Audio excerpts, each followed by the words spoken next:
नमस्कार आपन को देखिक बहुत खुशी आप परिचयटा दिखत मोर परिचय किशोर चंद्र विषय आज्ञा मायाधर मानसिंह पुतुरा जमी आप विषय से मानसिंह आज्ञा आमको निमक हराम पठान राजा देदेला आमर गोटे अंश को विषय अच्छा निमक हराम जागीरदार कौटा मालुदु बुझे आम नंद गाँव अंशर आम ना 82 एकर जगह देखिए बुद्धिवर आसू तापर मानसिंह के 8 गड़ राजा देना पारिकुद राजा देले मानसिंह से आपंकर विषय विषय तापर आउ जड़े दादा सामत सिंहार अंशर सी पुओ बुझे बड़पुर बंगला तलहरांकर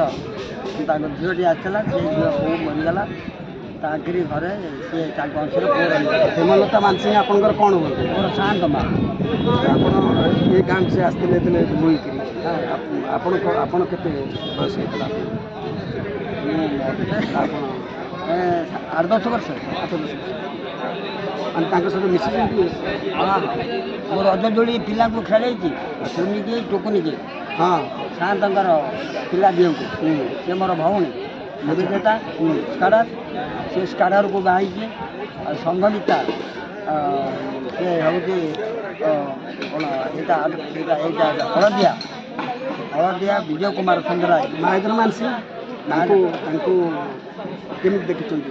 माने माहेंद्र मानसिंह मु सेवा करूँ आगे हाँ मु कटक थोरिया साइड पाठ पढ़ुली अच्छा रानियर हाई स्कूल हाँ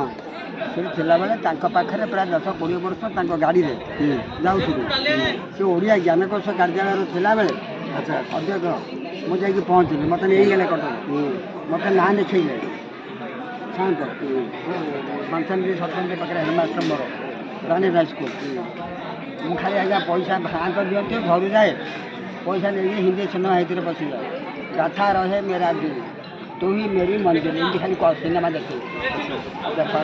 शगड़ गाड़ी से जाऊे आज्ञा शगड़ गाड़ी मझे मझे जाऊे कटक शगड़ गाड़ी में मुझे आनी कटक ना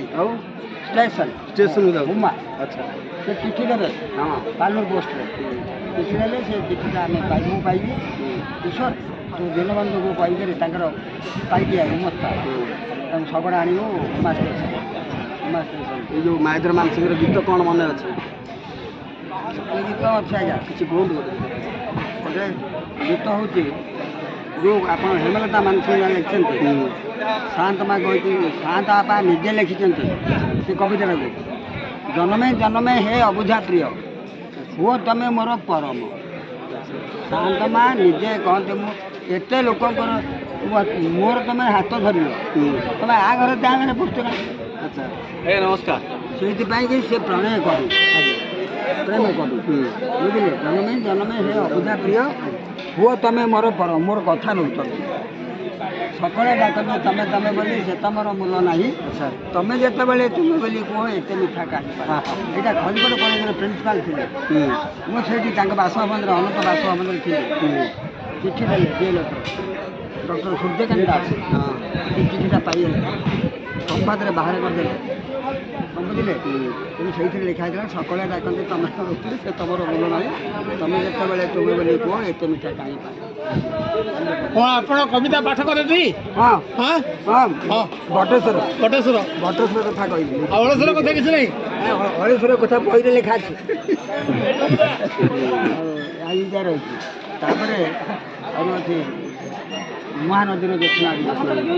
ସିଏ ଗୋଟେ କବିତାଟା ମନ ନାହିଁ ତାଙ୍କର ବହି ପେ କିଛି ଆପଣ ରଖିନାହାନ୍ତି ମାହେନ୍ଦ୍ର ମାନସିଂହ ये गाँव लाइब्रेरी अच्छी गोटे आमर high school library high school library high school Anchor कहे पूर्वतन सरपंच ये प्रेसिडेंट थे हाईस्कल ये मौके के माहेंद्र मानसिंह जयंती श्राद्धोत्सव ये गाँव पालन हुए हाँ हाँ ये गाँव लोक मैंने गर्वित माहेंद्र मानसिंह हाईस्कल माहेंद्र मानसिंह सी जो साहित्यिक थे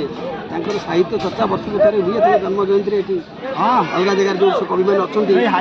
गाँव में सब से गोटे मंच कर वर्ष को थे निहाती से साहित्यिकर साहित्य संपर्क आलोचना चली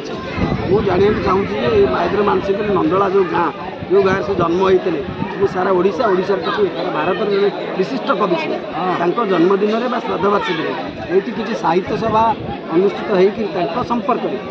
ଏଠି ତ ଅନ୍ୟମାନେ କବିମାନେ ଆସିଲେ ନିଜ ନିଜ କବିତା ପଢ଼ିବେ ତାଙ୍କର ହଁ ତାଙ୍କ ଲେଖା ଉପରେ ତାଙ୍କ କବିତା ଉପରେ ତାଙ୍କ ପ୍ରବନ୍ଧ ଉପରେ ତାଙ୍କ କାବ୍ୟ ଉପରେ ସେମିତି ଆଲୋଚନା ହୁଏ କି? ହଁ ତାଙ୍କର ସେ ଯେତେବେଳେ ମରିଗଲେ ବଡ଼ ବାପା ତାଙ୍କର ଯେତେବେଳେ ମରିଗଲେ ସ୍ମରଣିକା ବାହାରିଥିଲା ବୁଝିଲେ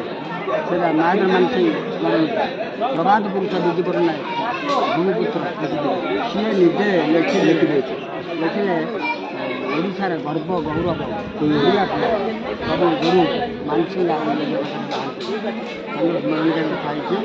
ତାଙ୍କର ସବୁ ଯାକ କବିତା ସବୁ ଯେତକ ଓଡ଼ିଶା ଭାରତରେ କବି ସବୁ ଲେଖା ଦେଇଥିଲେ ସେ ସ୍ମରଣିକା ଗୋଟେ ଆମ ହାଇସ୍କୁଲର ହେଡ଼ମାଷ୍ଟର ଥିଲେ ସେ ନେଇ ପଢ଼ିଥିଲେ। ସେଇଟା ତ ଠିକ୍ ଅଛି। ମୁଁ ଚାହୁଁଛି ଆପଣ ସ୍ଥାନୀୟ ଆଦିବାସୀ ଭାବରେ ଯେହେତୁ ରହୁଛନ୍ତି ହଁ ସାରା ଓଡ଼ିଶାରେ ମହେନ୍ଦ୍ର ମାନସିଂଙ୍କ ଉପରେ ଲୋକ PhD କରୁଛନ୍ତି ପଢ଼ୁଛନ୍ତି ଜାଣୁଛନ୍ତି ସେ ତ ଅଲଗା କଥା। ଯେଉଁ ମାଟିରେ ସେ ଜନ୍ମ ହୋଇଥିଲେ କୁଆଁକୁଆ ରାବ ଦେଇଥିଲେ ସେ ମାଟିର ପିଲାମାନେ ଭବିଷ୍ୟତ ବଂଶଧରମାନେ ମହେନ୍ଦ୍ର ମାନସିଂ ଭଳି ଏଭଳି ଜଣେ ସେ ତ କବି କଥା ଛାଡ଼ନ୍ତୁ ସେ ଭଲ ମଣିଷ ଥିଲେ ଛାତ୍ରମାନଙ୍କୁ ବହୁତ ଭଲ ପାଉଥିଲେ ଶିକ୍ଷକ ଶିକ୍ଷୟିତ୍ରୀଙ୍କ କଥା ବୁଝୁଥିଲେ ତାଙ୍କୁ ନେଇକରି ଏ ଗାଁ ଯେତିକି ଗର୍ବ ଅନୁଭବ କରିବା କଥା ଯେତିକି ହେଉଛି ଚାଲୁଛି ଲଳିତ ମାନସିଂ ସିଏ ତ ଆହୁରି ସେପଟେ ଜନ୍ମ ହେଇଥିଲେ ଆମ ଗାଁ ମାଟିର ଅଙ୍ଗା ଅଙ୍ଗ ଜଡ଼ିତ ଇଏ ଅଳେଶ୍ୱର ତାଙ୍କର ଆମର ସମସ୍ତେ ତାଙ୍କ ଯୋଗୁଁ ଆମେ ମହେନ୍ଦ୍ର ମାନସିଂଙ୍କର ଷ୍ଟାଚ୍ୟୁ ଅଛି ଗାଁରେ ଆଜ୍ଞା ଚାକିରି ସେ ଲେଖା ହେଇଛି ବୁଝିଲେ ସେ ସମାଧିରେ ସେ ଲେଖିଛନ୍ତି ବସନ୍ତର ପୁଷ୍ପୋତ୍ସବେ ଶାରଦ ଜ୍ୟୋତ୍ସ୍ନାରେ ଧରି ଦେବେ ମୋ ଦେଶର ଯୁବକ ଯୁବତୀ ଆସି ସେ ପୃଥିବୀରେ